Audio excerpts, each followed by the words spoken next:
Hi, Thomas. Hi. I just wanted to talk about, the women's team are already in the Champions League semi-final. You can make the men's team in it.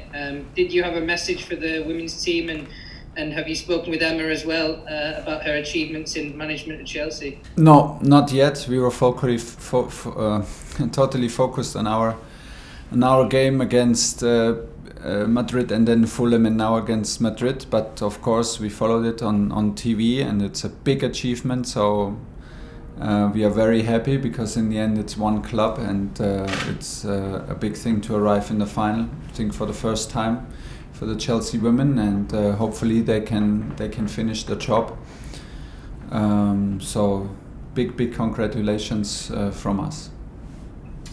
John Cross. Hi Thomas, good to see you. You always talk in your press conferences, Thomas, enthusiastically about belief and confidence. Just how much confidence and belief will the players have taken from their magnificent performance and impressive result in the first game in Madrid that can show them that they can get this job done and can potentially win this competition? Yeah, the best thing is if they really feel it, and I think they did it during the first half. I think we all together felt that we can be stronger in second half, and we feel now we rested some players. Now we have 3 days in between. The challenge will be, and the intention is, to keep the intensity going throughout the whole match and play this card. It is important. It is a semi-final. The pressure's on. It's a knockout game. It's the second leg, the decisive one. So to arrive with a certain level of belief and self-confidence is absolutely necessary. Otherwise, you have no chance to play against a team like Real Madrid without belief, without the inner belief. And it does not help so much if your coach is talking about it. You need to feel it. And if I talk about it, I just talk about it because I'm sure that they feel it, and we can see in all the games that the team is self-aware of. We are able to produce performances. We are also aware of the challenge that is ahead of us, but the best feeling is to arrive with almost full squad, in good shape, with a good performance and an okay result in the first leg. So everything is open now for the second leg. Like I said, I'm very happy that we could beat Fulham in between, so we have nothing to worry about, nothing to regret. And now's the moment today to enjoy training and to be ready tomorrow. Olfi Matica. Unmute yourself, please. Olfi Matica. Unmute yourself. Okay, where you go? Do you have a question? He cannot hear. Does he hear us? Okay, do you want to ask your question, please? No? Okay, we'll switch. We'll go to Nick Purewell, please.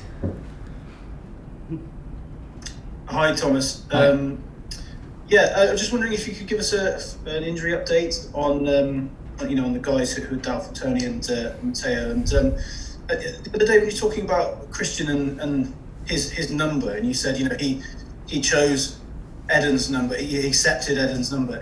I know you were saying he brought a little bit of focus on himself, but is that good in a way, because it shows his confidence? Yeah. Players, obviously the best players in the world, they need that confidence and belief in themselves, don't they? So is it good that he obviously realizes his talents and absolutely. It's a good. Absolutely. It's a good thing in this decision to take this number, and it sets the tone, and it shows the determination and the dreams that Christian wants to fulfill, and his own demands to himself. This is a very good part of this decision. The downside of this decision is that people will always compare you with any number 10 in the world, and with the number 10s in a big club like Chelsea. So this is the downside, and you have to live up for it. But right now he's in a good place, and he has a huge impact to our team. So everything is good, and he can. We are happy if he continues tomorrow to make his mark. For the injuries, I can just give you the status right now, which is that Matteo will not be in the squad. I think that Tony will play with a mask. He will play with a mask because he trained yesterday with a mask. Everybody else is in training today. So hopefully we will have no re-injuries, no new injuries from today's training. That means that everybody is available except for Mateo Kovacic. Kian Sabani. Hi Thomas, wondering if you think from a tactical perspective if tomorrow's game will be similar or different than the first leg. Will it be more open with Real Madrid chasing the game, or do you think it'll be relatively conservative? I'm not sure if they will play again in a 5-3-2 or they switch to their more familiar 4-3-3. That depends maybe also on the last test for Mendy and Ramos today. And from this decision, things change, of course, by nature, because any formation has its strengths and its weaknesses. It's always like this. So in the end, in a semi-final in Champions League, I believe that it's not about the formation.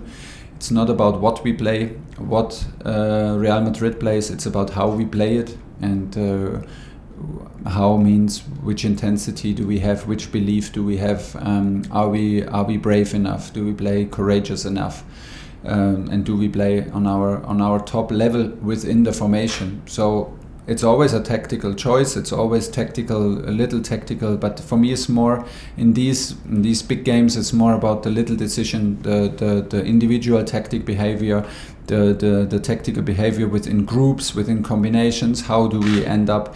Can we maybe isolate Real Madrid in a 2 against 2, 2 against 1, 3 against 2 situations, and how do we solve these situations?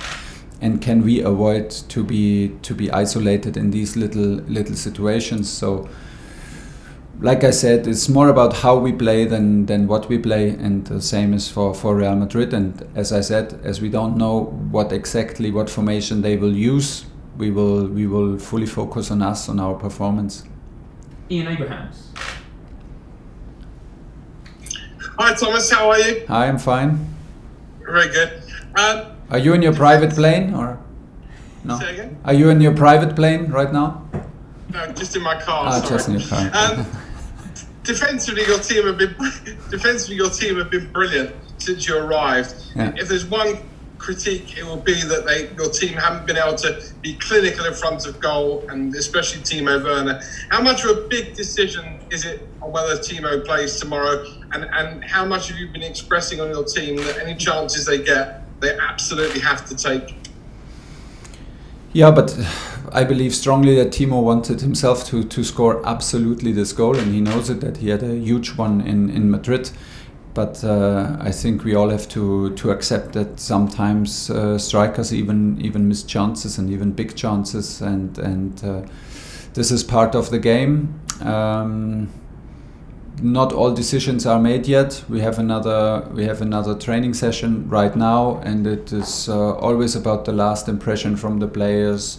Do they feel confident? Do they show up today? Are they strong in finishing today in what they are doing? And don't forget, I mean, to talk about the game and to split the game in defense and offense is a nice thing to do, but you can get easily lost if you wanna cut football into separate pieces, because it's a very complex sport and a very complex game.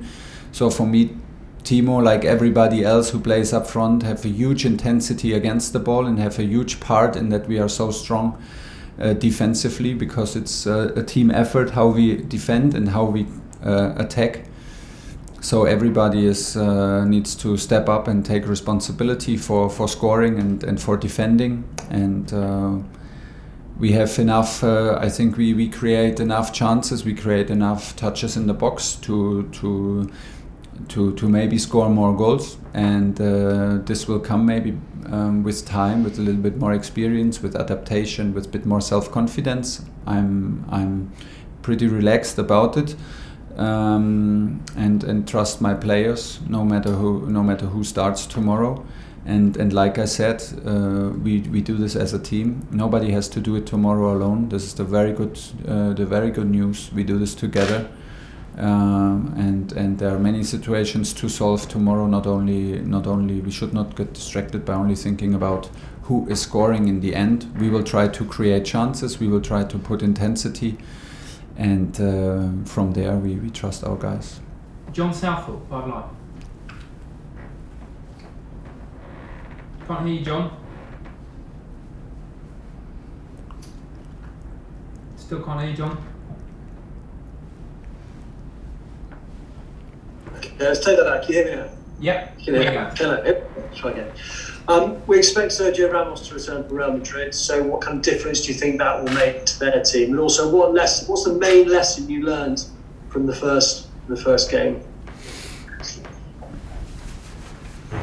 The main lesson is that we can trust ourselves, and the main lesson is that we have all the right to be in semi-final, and we should be self-confident, have absolutely no fear to face this challenge, because we deserve to be there and we can perform again on this level. This is the main lesson. Does Ramos play or not? Well, this is a tough question, because I simply don't know it. We will see after the training today and when they give the lineup tomorrow. Does it change for Real Madrid? Yes, a lot, because it's the captain. It's the captain of the most successful team in Europe in the last years. So yeah, it changes a lot. But we cannot lose our heads about this decision. I think that he will start. We will prepare for that, and we have to make sure that he cannot do it alone. Paul Gilmore, Sky Sports News. Hi Thomas, Hi. Things have been obviously going very well for you. Have you now begun talks with the club over a new contract, or extending your contract? No.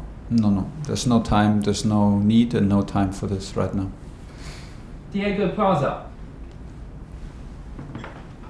Muy buenas tardes, Tomás. Diego Plaza. Hi there, coach.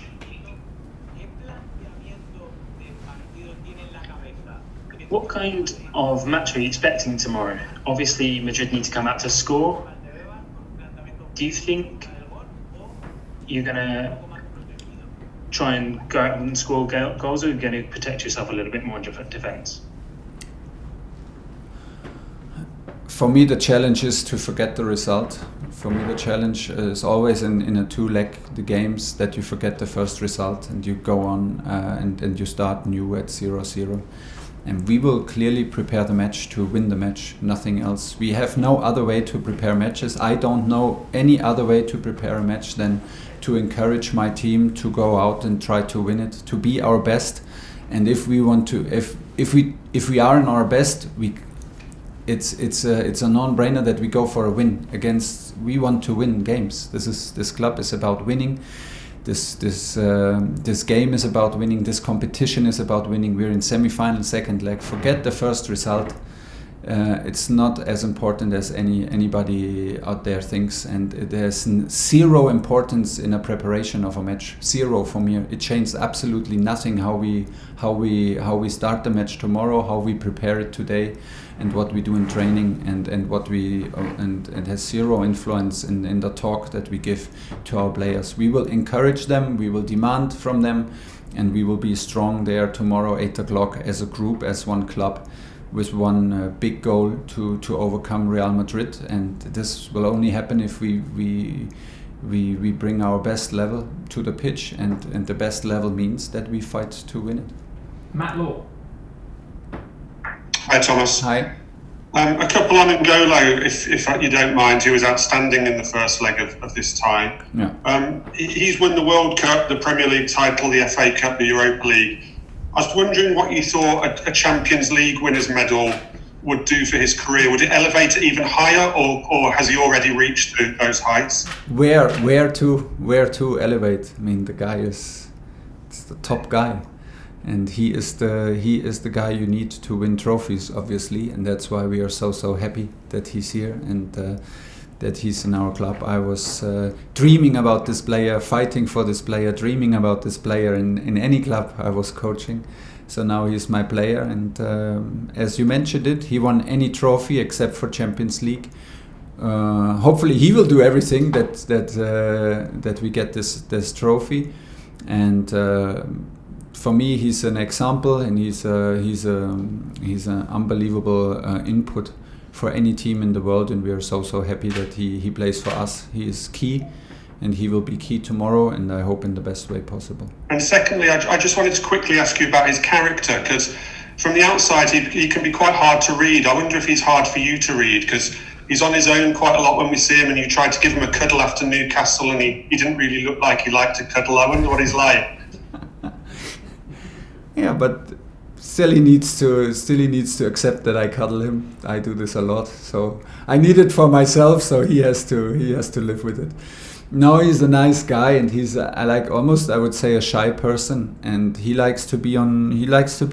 is quiet. He likes to have his own quality time, and he's not loud, but I see him smile a lot. I see him interact with anybody, but on his own terms, and very shy, very polite. So I'm super happy. I'm so happy that these players like him exist, and to express yourself by pure performance is a pleasure to watch. And what he is doing with this mentality is the mentality of a real helper that will always give anything to help everybody on the pitch out there, and being such a nice, humble and quiet guy is a fantastic combination. Miguel Delaney. Hi Thomas, good afternoon. Just Chelsea used to be a club, well they are a club that have had a very distinctive relationship with the Champions League. Like before 2012, it was seen as a holy grail. And this season has been quite different in that suddenly it's gradually happened that you're in real contention. Have you felt that at all, or felt the kind of the club's mythology or history with the competition? I never felt like that this competition is our holy grail since I arrived. It is a competition. What I felt when I came to the club, that it's a very competitive club, that it is about winning in this club. And this sharpens the atmosphere, and this has a huge impact on the atmosphere here around in Cobham, in the club, in training ground, towards everybody, because it does something to you and you instantly feel it. But more in the way that we are very, very competitive, and the club is very competitive and very serious about any competition and about any game. This is what I like a lot. I never felt it that we have here a holy grail to reach, and that anybody that winning the Champions League is the very most important, maybe the only target that really counts.